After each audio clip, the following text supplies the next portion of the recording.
By the eccentricity of the great sphere, they were thus able, in some measure, to connect together the unequal velocities of the heavenly bodies, and by the revolutions of the little sphere, the direct, stationary, and retrograde appearances of the planets, there was another difficulty that still remained.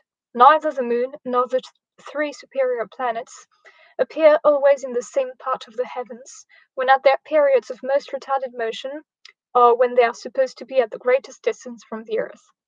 The apogeum, therefore, or the point of greatest distance from the earth, in the spheres of each of those bodies, must have a movement of its own, which may carry it successively through all the different points of the ecliptic. They supposed, therefore, that while the great eccentric sphere revolved eastwards round its centre, that its centre too revolved westwards in a circle of its own round the centre of the earth, and thus carried its apogeum through all the different points of the ecliptic. But with all those combined and perplexed circles, though the patrons of this system were able to give some degree of uniformity to the real directions of the planets, they found it impossible so to adjust the velocities of those supposed spheres to the phenomena, as that the revolution of any one of them, when surveyed from its own centre, should appear perfectly equable and uniform. From that point, the only point in which the velocity of what moves in a circle can be truly judged of, they would still appear irregular and inconstant, and such as tended to embarrass and confound the imagination. They invented, therefore, for each of them a new circle, called the equalizing circle, from whose centre they should all appear perfectly equable.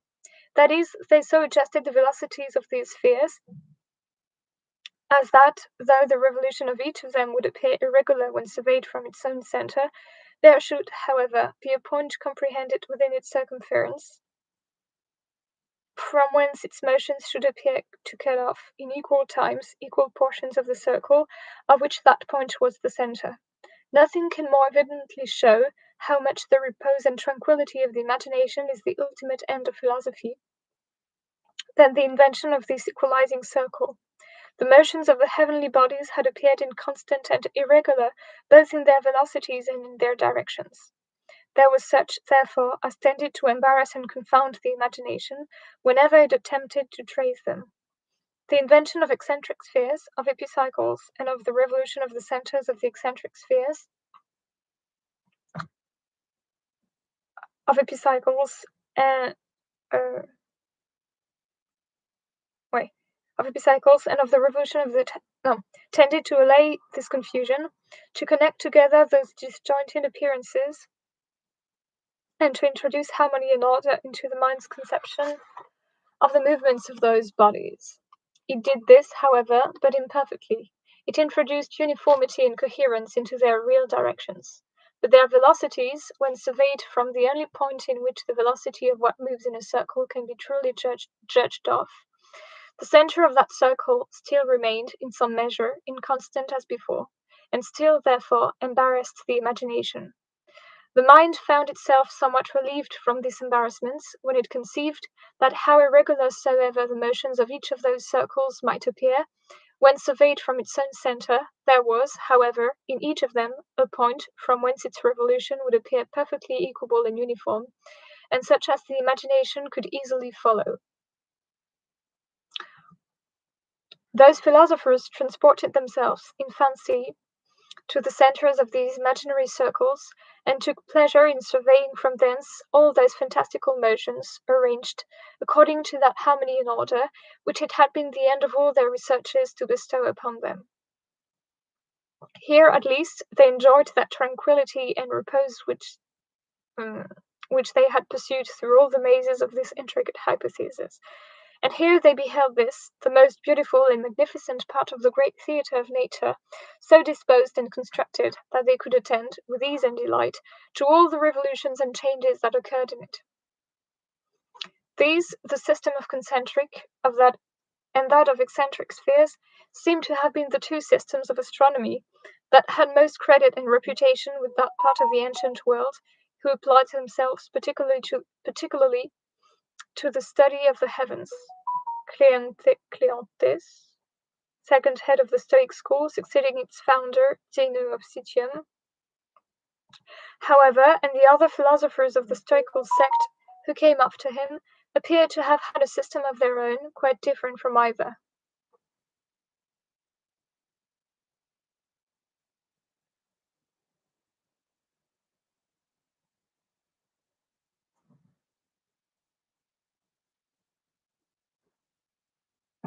Ouais, je suis en direct, pourquoi? Ouais, tu peux passer, hein.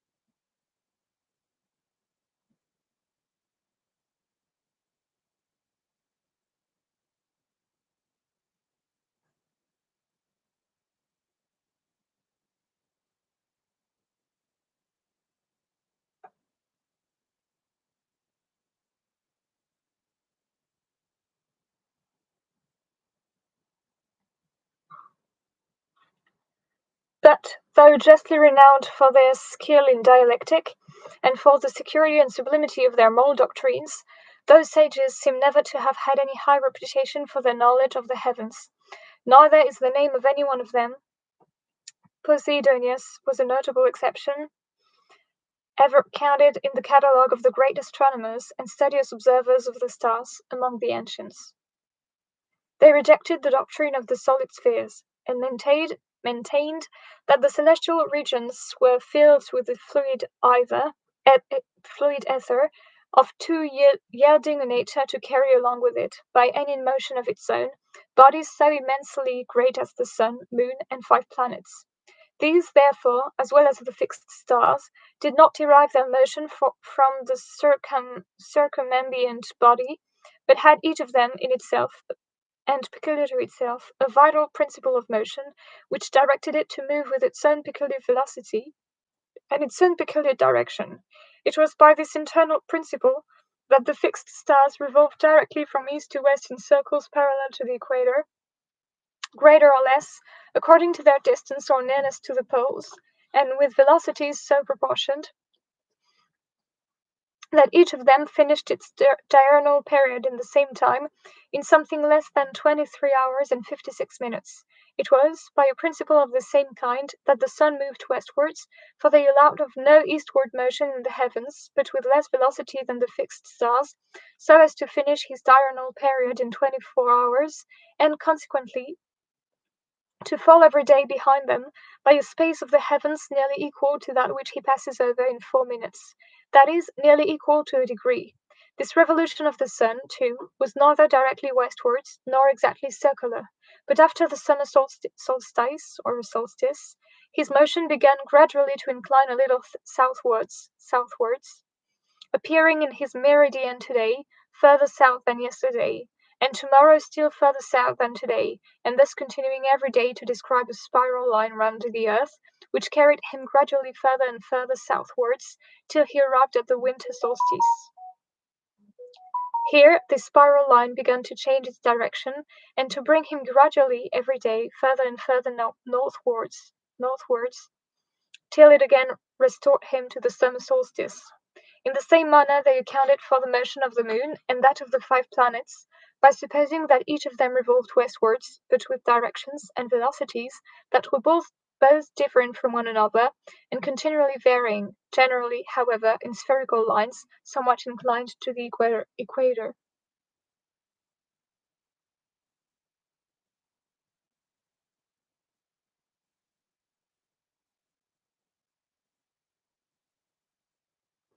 This system seems never to have had the vogue. The system of concentric as well as that of eccentric spheres gives some sort of reason, both for the constancy and equability of the motion of the fixed stars, and for the variety and uncertainty of that of the planets. Each of them bestows some sort of coherence upon those apparently disjointed phenomena, but this other system seems to leave them pretty much as it found them. Ask a Stoic why all the fixed stars perform their daily revolutions in circles parallel to each other, though of very different diameters, and with velocities so proportioned that they all finish their period at the same time, and through the whole course of it preserve the same distance and situation with regard to one another. He can give no other answer but that the peculiar nature, or if one may say so, the caprice of each star, the notion of the caprice of each star was to play an important part in later natural philosophy and especially medicine, directs it to move in that peculiar manner. His system affords him no principle of connection by which he can join together in his imagination so great a number of harmonious revolutions, but either of the other two systems, by the supposition of the solid firmament, affords this easily. He is equally at a loss to connect together the peculiarities that are observed in the motions of the other heavenly bodies.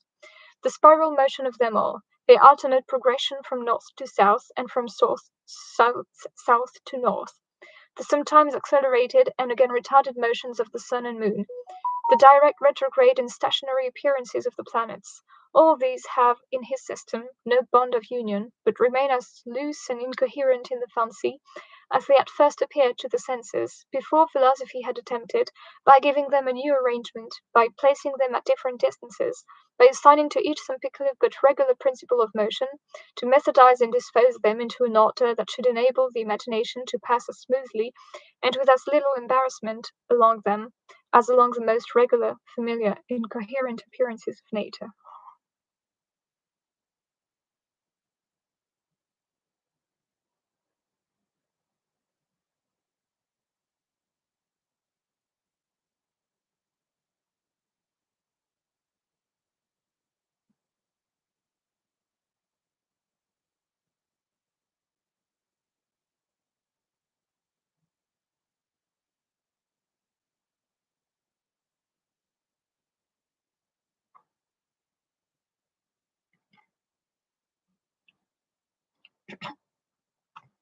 Such were the systems of astronomy that, in the ancient world, appear to have been adopted by any considerable party. Of all of them, the system of eccentric spheres was that which corresponded most exactly with the appearances of the heavens. It was not invented till after those appearances had been observed with some accuracy for more than a century together, and it was not completely digested by Ptolemy till the reign of Antoninus. Claudius Ptolemy presumably wrote his great work about the middle of the reign of Antoninus Pius, his Manual of Greek Mathematics, after a much longer course of observations.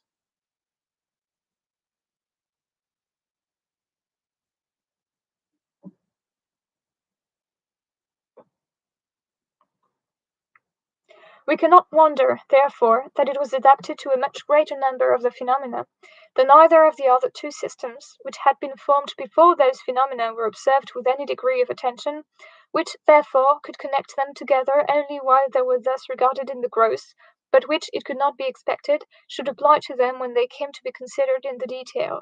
From the time of Hipparchus, therefore, this system seems to have been pretty generally received by all those who attended particularly to the study of the heavens. That astronomer first made a catalogue of the fixed stars. The catalogue attributed to Hipparchus was based by him on the earlier one of Aristillus and Timocrates, thus making possible his discovery of the precession of the equinoxes. For Hipparchus' achievements, see his manual. Calculated for 600 years, the revolutions of the sun, moon, and 5 planets marked the places in the heavens in which, during all that period, each of those bodies should appear, ascertained the times of the eclipses of the moon of the sun and moon, and the particular places of the earth in which they should be visible. His calculations were founded upon this system, and as the events corresponded to his predictions, with a degree of accuracy which, though inferior to what astronomy has since arrived at, was greatly superior to anything which the world had then known, they ascertained, to all astronomers and mathematicians, the preference of his system, above all those which had been current before it. It was, however, to astronomers and mathematicians only that they ascertained this. For, notwithstanding the evident superiority of this system to all those with which the world was then acquainted, it was never adopted by any one sect of philosophers. Philosophers, long before the days of Hipparchus, seem to have abandoned the study of nature. Too sweeping a condemnation, the attitudes of Stoics and Epicureans towards nature differed from that of the astronomers, but were far from negligible. To employ themselves chiefly in ethical, rhetorical, and dialectical questions. Referring to the time of Cicero, rhetoric and logic or dialectic were these undoubtedly which had made the greatest progress amongst the ancients, and indeed, if we accept a little of morals, were the only ones which had been tolerably cultivated. These, therefore, were the fashionable sciences. Hmm. Each party of them, too, had by this time completed their peculiar system or theory of the universe, and no human consideration could then have induced them to give up any part of it.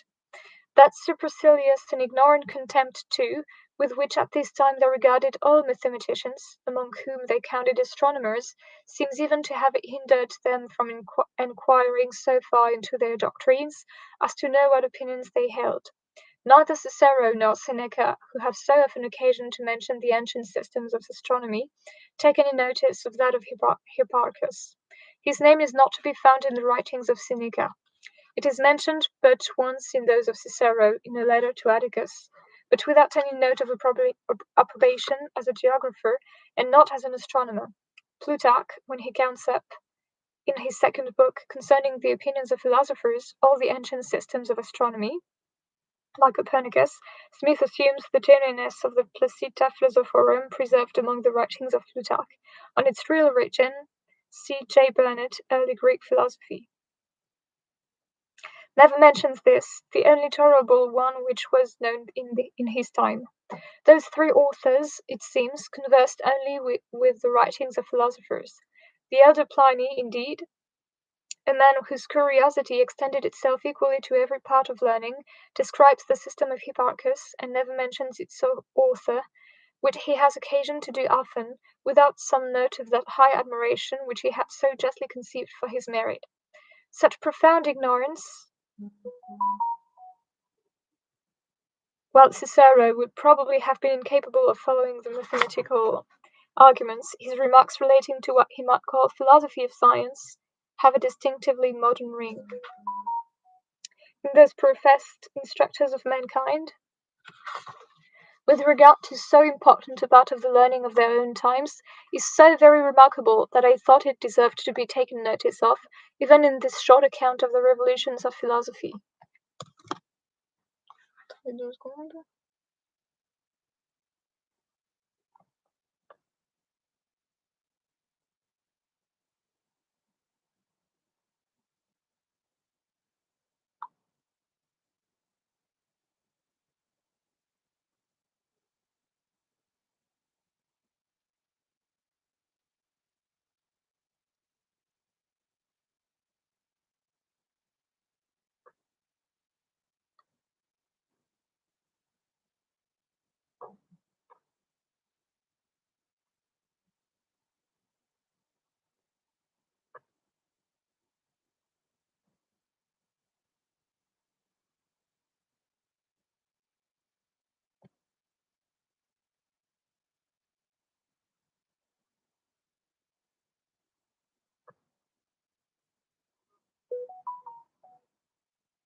systems in many respects resemble machines. Mechanistic analogies were common in the 18th century and Smith used them widely. He writes of the universe as like a machine in ancient physics, and of society similarly in TMS. A machine is a little system created to perform, as well as to connect together, in reality, those different movements and effects which the artist has occasion for. A system is an imaginary machine invented to connect together in the fancy those different movements and effects which are already in reality performed.